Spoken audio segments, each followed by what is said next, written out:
क्या अमेरिका वाकई में भारत का दोस्त है या एक धोखेबाज सौदागर? जब भारत के आमों की बेइज्जती अंतर्राष्ट्रीय मंच पर कर दी गई, तब भारत ने जो जवाब दिया वो हर देश के लिए एक चेतावनी बन गया।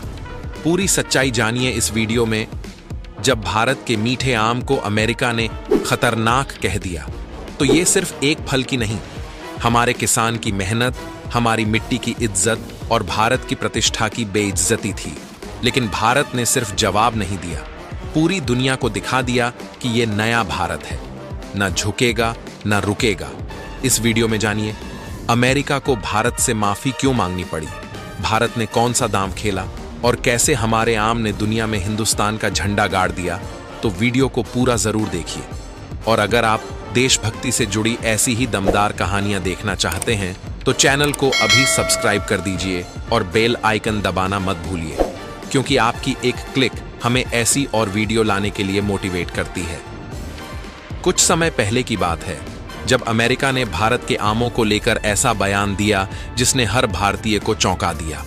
अमेरिका ने कहा कि भारत से जो आम उनके देश में भेजे गए हैं वो उनके लिए हानिकारक और खतरनाक हैं, क्योंकि उनमें कुछ ऐसे कीट पाए गए हैं जो वहां की खेती और इंसानों के लिए नुकसानदायक हो सकते हैं। अब सोचिए, भारत जो आम की खेती में दुनिया में सबसे आगे है, जहां के दशहरी, लंगड़ा, सफेदा और खास तौर पर अल्फांसो जैसे आम पूरी दुनिया में अपनी मिठास और स्वाद के लिए जाने जाते हैं, जब वही आम खतरनाक कहे गए तो हर किसान और देशवासी के दिल को ठेस पहुंची। ये सिर्फ आम पर सवाल नहीं था, ये भारत की साख पर हमला था। अमेरिका ने तुरंत भारत से आम का आयात, इंपोर्ट रोक दिया और यह खबर अंतर्राष्ट्रीय मीडिया में फैल गई। लेकिन भारत ने चुप्पी नहीं साधी, न ही घुटने टेके। इसके बाद जो हुआ उसने पूरी दुनिया को दिखा दिया कि आज का भारत अब कोई भी इल्जाम बिना जवाब के नहीं छोड़ता। सरकार ने तुरंत जांच बैठाई, सैंपल भेजे गए, वैज्ञानिकों और विशेषज्ञों की टीम तैयार की गई और दुनिया के सामने भारत ने सबूतों के साथ साबित कर दिया कि हमारे आम शुद्ध हैं, सुरक्षित हैं और किसी भी तरह से खतरनाक नहीं है। साथ ही भारत ने यह भी पूछा कि अमेरिका ने बिना ठोस सबूत के इतना बड़ा बयान क्यों दिया। इसके बाद अमेरिका को अपने बयान पर पछताना पड़ा और माफी जैसी स्थिति आ गई। लेकिन यह तो बस शुरुआत थी, असली पलटवार भारत ने इसके बाद किया। और यह पलटवार सिर्फ शब्दों से नहीं, आंकड़ों और एक्शन से था। जब अमेरिका ने भारत के आमों को खतरनाक बताकर उनके आयात पर रोक लगाई, तब भारत ने न सिर्फ इस आरोप का जवाब दिया, बल्कि यह साबित कर दिया कि आज का भारत तकनीक, विज्ञान और कूटनीति में किसी से कम नहीं है। भारत सरकार ने तुरंत अमेरिका को एक विस्तृत रिपोर्ट भेजी, जिसमें बताया गया कि आमों की पैकिंग, ट्रांसपोर्ट, स्टोरेज और क्वालिटी टेस्टिंग किन सख्त मानकों के अनुसार की जाती है। इसके साथ ही भारत ने अमेरिका में पहले भेजे गए सैंपल्स की दोबारा जांच कराई और अंतर्राष्ट्रीय मान्यता प्राप्त लैब्स की रिपोर्ट भी पेश की। भारत ने यह भी साबित किया कि जिन कीटों की बात अमेरिका कर रहा है, वे कीट या तो भारत में पाए ही नहीं जाते या वे आमों की पैकिंग प्रक्रिया में पूरी तरह नष्ट हो जाते हैं। इतना ही नहीं, भारत ने इस पूरे मुद्दे को WTO, विश्व व्यापार संगठन तक पहुंचाने की चेतावनी दी, जिससे अमेरिका पर अंतर्राष्ट्रीय दबाव बनने लगा। भारतीय विदेश मंत्रालय और कृषि मंत्रालय ने मिलकर अमेरिका से यह सवाल किया कि क्या यह प्रतिबंध व्यापारिक दबाव डालने की कोशिश है या किसी और देश को फायदा पहुंचाने की साजिश।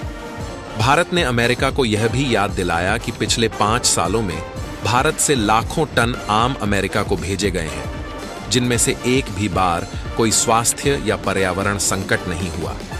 भारत के इस ठोस जवाब से अमेरिका बैकफुट पर आ गया और उसने अपने कुछ विशेषज्ञ भारत भेजे ताकि वे यहाँ की पैकिंग और कीट नियंत्रण प्रक्रिया को खुद देख सकें। जब अमेरिका की टीम ने यहाँ आकर देखा कि भारत किस कड़े स्तर पर आमों की जांच करता है, तो उन्हें मजबूरन मानना पड़ा कि भारत के आम किसी भी दृष्टिकोण से खतरनाक नहीं है।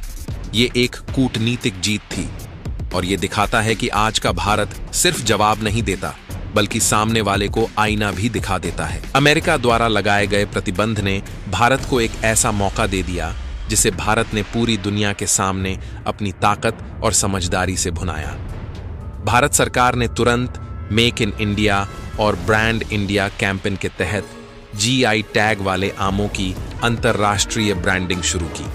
जीआई टैग यानी जियोग्राफिकल इंडिकेशन टैग, जो दर्शाता है कि ये आम खास किस्म के हैं और सिर्फ भारत के ही कुछ विशेष क्षेत्रों में उगाए जाते हैं, जैसे लंगड़ा, वाराणसी, दशहरी, मलिहाबाद, हाफूस, अल्फांसो, महाराष्ट्र, बादामी, कर्नाटक और मालदा, पश्चिम बंगाल। भारत ने यूरोप, खाड़ी देशों, जापान और यहां तक कि ऑस्ट्रेलिया जैसे बाजारों में इन जीआई टैग के आमों को एक्सपोर्ट करना शुरू किया। इसके लिए नई टेक्नोलॉजी का इस्तेमाल किया गया, जैसे वाष्पीकरण रहित पैकिंग, कीट रहित ट्रीटमेंट और एयर फ्रेट की क्विक डिलीवरी। यही नहीं, भारत ने अपने आम उत्पादकों को भी सिखाया कि वे जीएपी गुड एग्रीकल्चरल प्रैक्टिस अपनाएं, ताकि उनके फलों को अंतर्राष्ट्रीय मान्यता मिल सके। भारत ने दुनिया को यह दिखाया कि जो देश कभी आम को गरीबों का फल समझता था, आज वही देश उसे सोनार आम यानी गोल्डन मैंगो मानकर खरीद रहा है। यूरोपीय यूनियन, कनाडा और खाड़ी देशों में भारतीय आमों की डिमांड इतनी बढ़ गई कि कई देशों ने अपने आयात नियमों को भारत के अनुकूल ढीला कर दिया।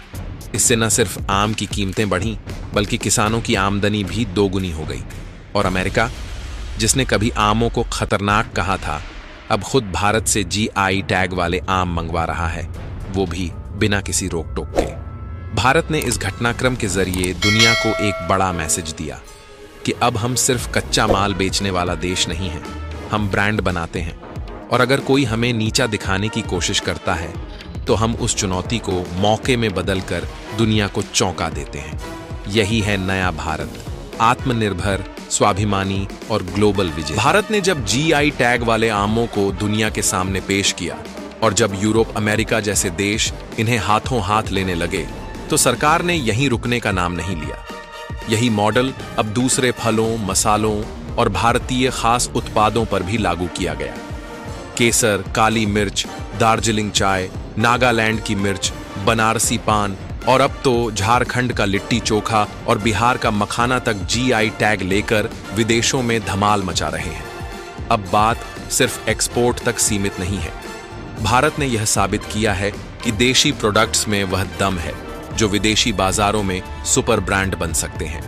और सबसे बड़ी बात, इसका सीधा फायदा छोटे किसानों, बागवानों और स्थानीय उत्पादकों को हुआ है। पहले जहां उनका सामान मंडी में औने पौने दाम में बिक जाता था, अब वही उत्पाद इंटरनेशनल ब्रांड बनकर दुगुने तिगुने दाम में बिक रहा है। सरकार और कई स्टार्टअप कंपनियों ने किसानों को ट्रेनिंग दी, पैकेजिंग सिखाई, ब्रांडिंग समझाई और डिजिटल मार्केटिंग का रास्ता दिखाया।